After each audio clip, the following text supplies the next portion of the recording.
lot of people are really obsessed with improving their overhead mobility and their hip mobility, and that's awesome. But when was the last time you thought about improving your diaphragm mobility? If mobility is important to you, then working on your diaphragm should be on your list of things to do every single day. Your inner core is composed of your pelvic floor on bottom, TVA or transverse abdominis on the sides, multifidus, that's hard to say, along the back, just kind of along your spine, and your diaphragm on top. Of those four muscles, the diaphragm tends to be the easiest for people to connect with. And if you have a hard time with your diaphragm, chances are you have some pelvic floor opportunity too. So ladies, if you're peeing on the platform when you're squatting heavy or when you're jumping, then we definitely need to be focusing more attention on this area. If you don't get this sorted or you just keep making excuses for it, you're never gonna be able to lift heavy weight. And you might end up with lots of issues like back pain and other stuff. Guys, you are not exempt. You can have weak pelvic floor too, and that manifests itself in other embarrassing things that I won't mention on this video. So you need to work on your pelvic floor as well.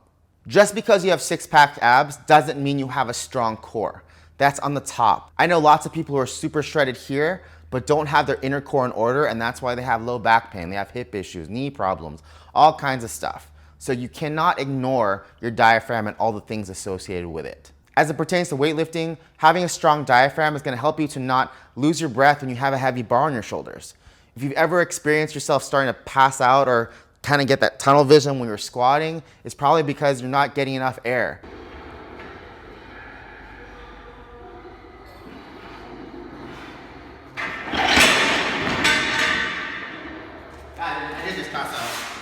And if your diaphragm's not strong, you're probably gonna end up trying to breathe like this, which then arches my back and puts a whole lot of load here. As you're breathing, you should be here and breathing in like this. And that's how we create a nice stable base for us to support load on our shoulders.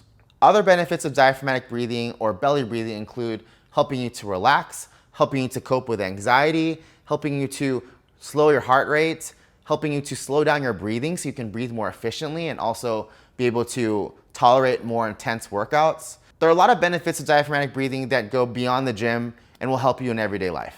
Here are some ways that you can practice diaphragmatic breathing. Lie on your back with one hand on your chest and the other on your belly.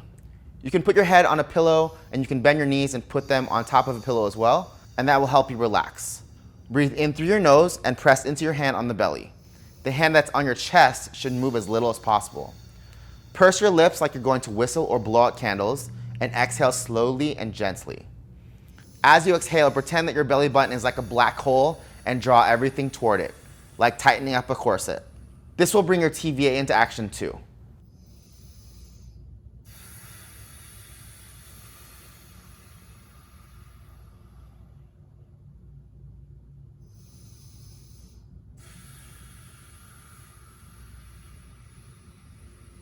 You can also practice this in a seated position. I like to make my hands into little L shapes and put them into my sides like this, and I'll breathe in.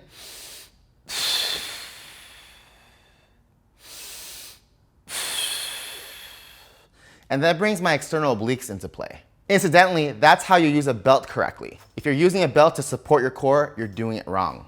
The belt is meant to be there so you have something to push against. So, where my hands were on the sides, instead of being here, I have the belt on the sides here. I'm gonna breathe in, push into the belt. Coach Bergner has this rule. You're not allowed to use your belt until the weight's at about 85 to 90% of your 1 rep max. Anytime you're wearing a belt before that, it's kind of a waste of time because it doesn't teach you how to brace correctly. And if you never learn how to brace correctly, you're never actually gonna get the full benefit of the belt. Another more advanced way to practice belly breathing is to do it when you're squatting. A few years ago, I remember Coach B telling me that the 10x3 Bergner squat cycle was meant to be done with a pause at the top. When you come out of the hole, you stand there, you take 2 breaths, and then go down again. So I tried this the other day, and that was really, really hard. Here you can see me taking 2 belly breaths before each squat, inhaling on the way down through my nose, and exhaling through my lips on the way up. This takes a lot of focus and skill. On Thursday, I tried the same thing on the front squats, and this was super, super spicy. I didn't make it through all of them. So, in closing, if mobility matters to you, if lifting heavy weight matters to you, then you need to take some time to develop your diaphragm. You need to take some time to learn how to belly breathe.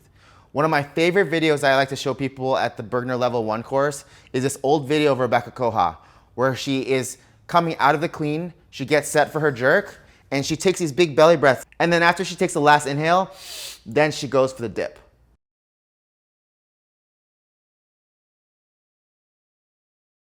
So if you want to lift heavy weights, just like using the hook grip, learn how to belly breathe. See you next time.